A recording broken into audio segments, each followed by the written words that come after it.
Hey guys, on this episode of Fork It, we feature Neighborhood Molino.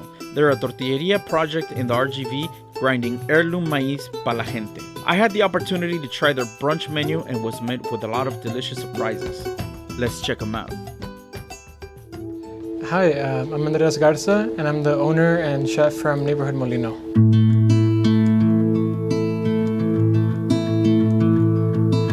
Neighborhood Molino is a pop-up and small operation where we focus on working with heirloom maize, so these very ancestral seeds that we get from Mexico, and we process them. We offer it to the public in the form of fresh masa, tortillas, and we also offer it as wholesale.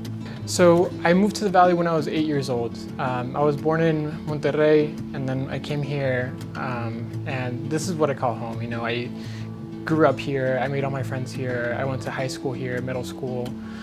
So I was a student of anthropology at UT in Austin, and at the same time I was working in all these restaurants, but it was all like Japanese cuisine and like fine dining, and it kind of, you know, after I was studying a lot, it hit me that we don't value our food as much as we should. People of color, you know, we've kind of been told that our food is cheap.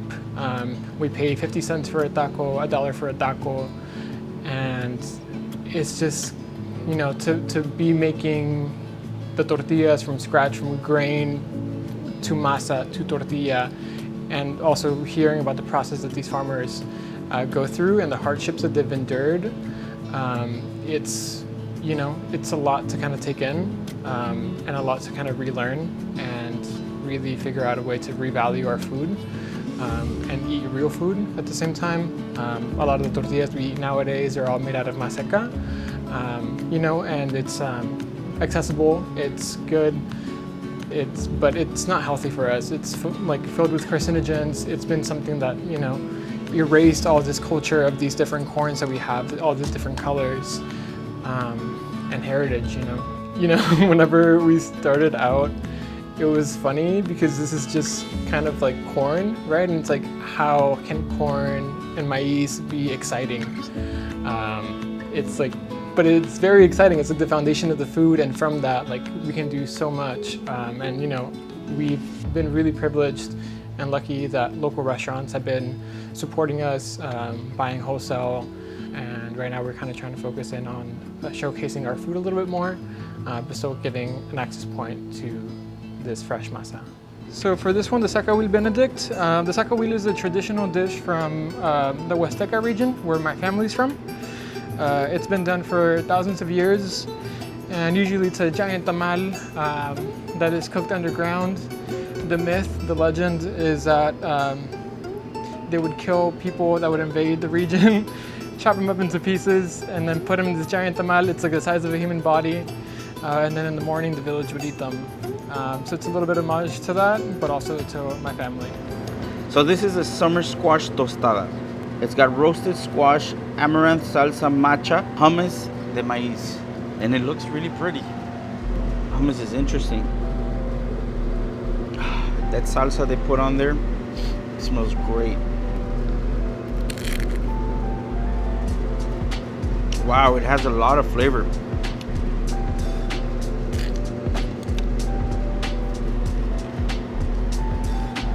These are all flavors I grew up with, but never together in this form. Does that make sense?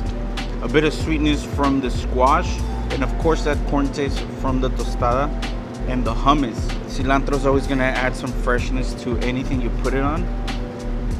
And at the very end, you get that lime flavor. I really love the texture of the hummus. Zacahuil Benedict. Zacahuil Benedict.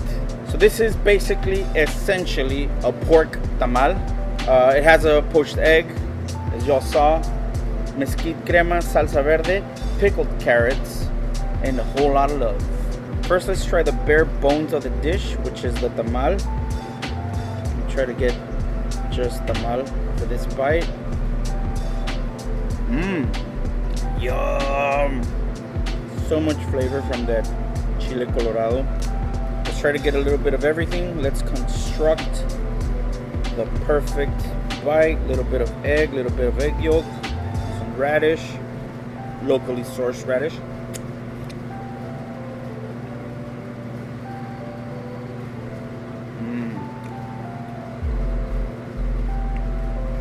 Layers upon layers of flavor. Who would have thought that some of these foods that I've grown up eating could be spun up into something so complex and beautiful? You know what I mean? Ta-da! This is the masa pancake. So there's no flour, all masa, gluten-free, and it's so cool. So when they brought it out, they had like a piece of butter cut out in the shape of their logo. Since I closed it, it already melted, but it looks beautiful. This is chorizo, y'all. I mean, some people like to put syrup on their sausage. They're having breakfast. Kind of think of it as the same way.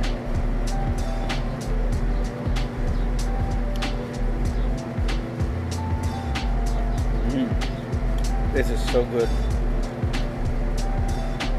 Think cornbread. Wish I had a hot cup of coffee. Okay, so this is the cute tlaco. For those that aren't from the valley, this is kind of a spin on a famous taco known here in the valley called the cute taco. So basically, it has all the ingredients of a cute taco, which has refried beans, American cheese, crispy papa, egg, smoked bacon, and it can be vegetarian if you need it. Okay, let's put some salsa. Let me hold it up. Oh, beautiful. Man, the bacon is nice and thick.